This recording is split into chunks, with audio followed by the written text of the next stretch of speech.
السلام علیکم، آپ دیکھ رہے ہیں یوٹیوب چینل۔ آج ہم جس ٹاپک پہ بات کریں گے وہ آپ صلی اللہ علیہ وسلم کے خاکے ہیں جو آج کل شائع ہوئے ہیں فرانس کے اندر، اور اس کے بعد جو مسلمان دنیا کے اندر ایک ریئیکشن ہے، ایک غم و غصہ ہے، اس کے بارے میں آج بات کی جائے گی۔ یہ بات دراصل شروع ہوتی ہے ایک چارلی ہیبڈو نام کے میگزین سے۔ یہ ایک میگزین ہے، وہ تھی واحد قسم کے لوگ ہیں جو یہ میگزین چلاتے ہیں۔ اس کی تھوڑی سی پیچھے جاتے ہیں۔ اس میگزین سے پہلے اس کے جو آنرز تھے، جو کو ایڈیٹرز تھے، وہ ایک ہارا کیری نام کا ایک میگزین چلاتے تھے 1960 کی دہائی میں۔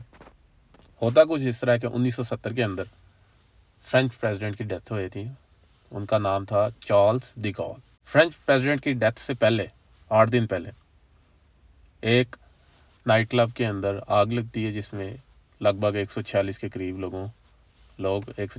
لوگ جان سے جاتے ہیں۔ یہ ہارا کیری نام کا میگزین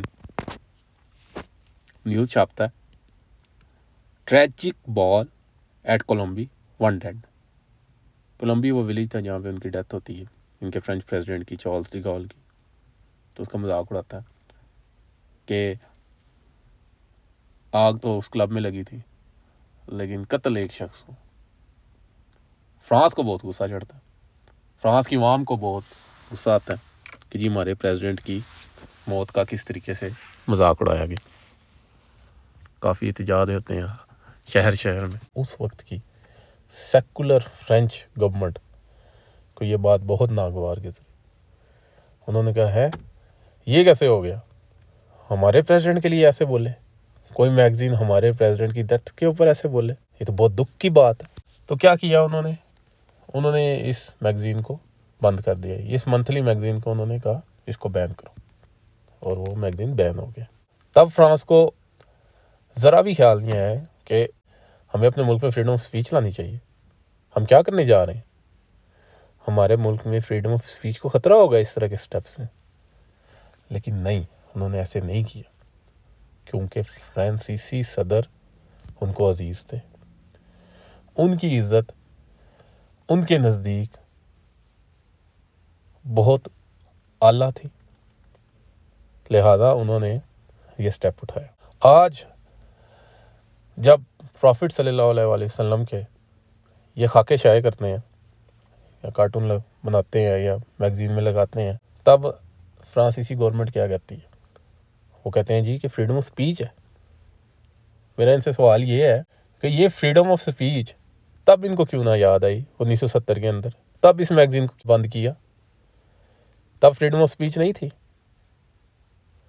تو ان کو شرم آنی چاہیے، ان کو کچھ حیا آنی چاہیے کہ اگر آپ دوسروں کے احساسات کا، دوسروں کے جذبات کا خیال نہیں رکھیں گے، دوسروں کی عزت نہیں کریں گے، تو آپ کی بھی عزت کوئی نہیں کرے گا۔ آپ کے احساسات کا، آپ کے جذبات کا بھی کوئی خیال نہیں کرے گا۔ نہ کوئی آپ کی فریڈم آف سپیچ کا خیال کرے گا، نہ آپ کی کسی ویلیوز کا خیال کرے گا، نہ کسی اور چیز کا۔ اب فرانسیسی صدر نے ایک بیان دیا، انہوں نے کہا جی کہ اسلام از ان کرائسس۔ مجھے سنا بہت دکھ ہوا کہ بجائے اس چیز کو کوئی اچھے طریقے سے، بہتر طریقے سے اس ساری سچویشن کو ملک کا سربراہ ہینڈل کرتا، وہ الٹا ایک ریلیجن کو، جو دنیا کا دوسرا سب سے بڑا ریلیجن،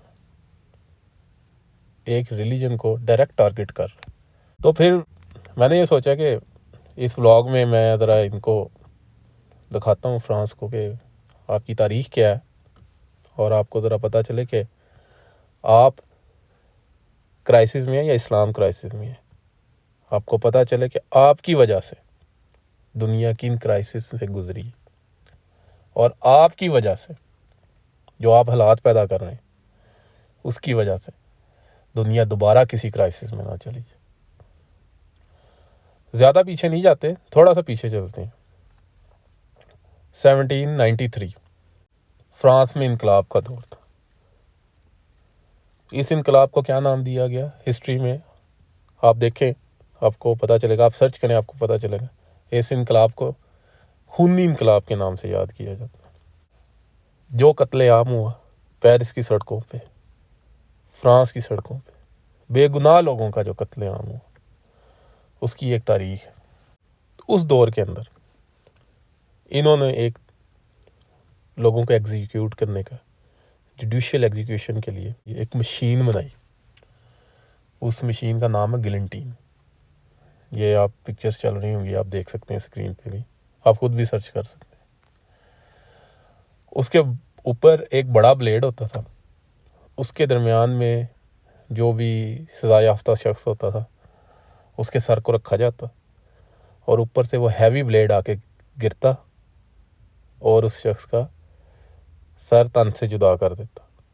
اور یہ ایسا نہیں تھا کہ یہ جو گلنٹین جو دی جاتی تھی سزا، یہ کسی جیل خانے میں یا کسی جگہ پر دی جاتی تھی، پبلکلی دی جاتی تھی۔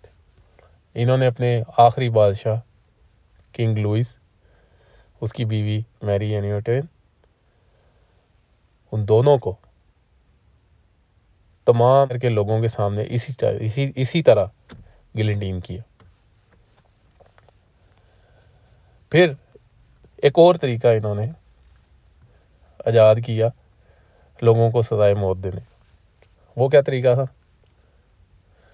گروپس کے گروپس لوگوں کو لے کر آتے تھے، پانی میں ڈبوتے تھے ان کو، لوگ تماشا دیکھ رہے ہوتے تھے اور سزا یافتہ شخص کو ڈوبتے دیکھ رہے ہوتے تھے، اور جب تک وہ شخص ڈوب نہیں تھا جاتا، نہ ان کی فرانس کی پولیس وہاں سے اٹھتی تھی، اور وہ جو ہجوم تھا لوگوں کا، سارے لوگ آتے تھے دیکھتے تھے، نہ بول جاتے تھے، اور جو سزا یافتہ شخص ہوتا تھا وہ چیخو پکار کرتا ہوا اپنی جان دے دیتا تھا۔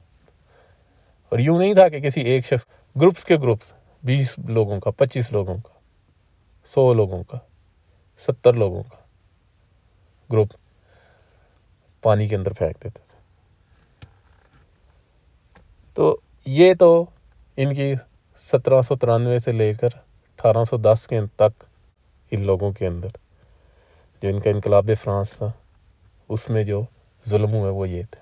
اور یہ جو گلنٹین کی جو ڈیتھ تھی، جو ڈیتھ سنٹینس گلنٹین پہ دی جاتی تھی، یہ 1793 سے لے کر 1981 تک یہ فرانس کا لا تھا، لوگوں کو ایگزیکیوٹ کرنے کے لیے، لوگوں کو موت کی سزا اسی طریقے سے دی جاتی تھی۔ اب تھوڑا سا اور آگے چلتے ہیں۔ 1852 دوسرے ممالک کی طرح انہوں نے بھی کالونیز بنائی تھیں۔ اس میں سے ایک کالونی تھی ان کی فرینچ گیانا، ساؤتھ امریکہ کے اندر۔ اس آئلینڈ کو نام ہی دے دیا گیا ڈیولز آئلینڈ کا۔ کیوں؟ کیونکہ وہاں پر جنگی قیدیوں کو، باغیوں کو اور کرمنلز کو وہاں بھیجا جاتا سزا کے طور پہ۔ کسی کی 5 سال ہوتی، 10 سال ہوتی، 8 سال ہوتی، یا کسی کو سزائے موت دی جاتی، یا کسی کو تعمر قید کی سزا دی جاتی۔ ان لوگوں کو وہاں رکھا جاتا اور ان کو اس قدر برے طریقے سے رکھا جاتا اور ان پر ایسے ظلم ڈھائے جاتے کہ وہاں سے کوئی شخص واپس نہ آتا۔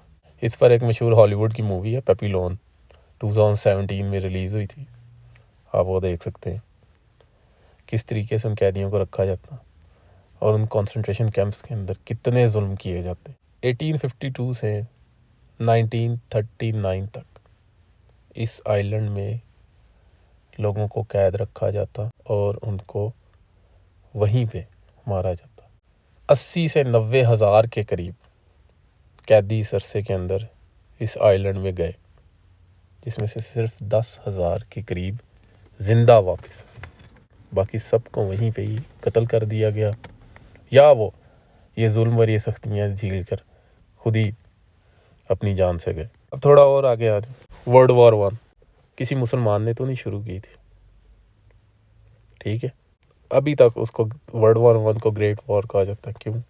کیونکہ ورلڈ وار 1 سے پہلے تاریخ میں اتنی بڑی جنگ نہیں ہوئی تھی، اور اس میں بھی یہ فرانس، برٹش اور جرمنی کو یہ سہرا جاتا ہے کہ ان کے آپسی اختلافات تھے جس میں لاکھوں کروڑوں لوگ جان سے گئے۔ تھوڑا آگے آ جائیں۔ ورلڈ وار 2 ورلڈ وار 2 کا اختتام ہو جاتا ہے 1945 کا ٹائم ہے۔ جرمنی جو ہے جنگ ہار چکا ہوتا ہے، فرانس دوبارہ سے لبریٹ ہو گیا تھا، آزاد ہو گیا تھا. اب یہ وقت تھا کہ دنیا یہ سوچ رہی تھی کہ بھی چلو جنگ ختم ہوئی، اس مسئلے سے آزاد ہوئے، لوگ اب سکون کا سانس لیں گے. پر ان کو تب بھی سکون راس نہیں آیا. انہوں نے الجیریا پہ حملہ کر دی.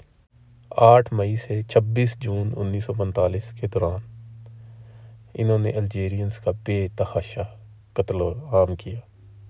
30,000 کے لگ بھگ الجیرینز کا میسیکرز کیا. آپ گوگل سے سرچ کر الجیرین میسیکرز، آپ کو وہ ہولناک اور خوفناک واقعات آپ کے سامنے آئیں گے کہ آپ پریشان ہو جائیں گے کہ یہ کس قسم کے لوگ ہیں، اور یہ انسان بھی ہیں یا حیوان ہیں. تو دراصل بات کرنے کا مقصد یہ تھا کہ یہ ان کی تاریخ تھی اور یہ ان کی ویلیوز تھیں. آج یہ اسلام کو، مسلمانوں کو درس دینے لگے کہ ایکسٹریمسٹ کون ہے. یہ بتائیں گے کہ ایکسٹریمسٹ کون ہے. ایمینوئل میکرون صاحب، آپ سے ریکویسٹ ہے کہ آپ سنجیدگی کا مظاہرہ کیجیے اور یہ جو حالات پیدا ہو رہے ہیں اس وقت کو سنبھالیں. کل کو یہ نہ ہو کہ وقت آپ کے ہاتھ سے نکل جائے اور آپ پھر سے دنیا کو، جو آپ کی تاریخ میں آپ نے کیا ہے، دنیا کو پھر سے آپ کسی بڑی تباہی کی طرف نہ لے جائیں. جو آپ نے پہلے کیا ہے، جو آپ کرتے آئے ہیں، خدا کے لیے اس سے باز آ جائیں اور انسانوں کو جینے دیں، اس کائنات کو اچھے طریقے سے چلنے دیں. شکریہ.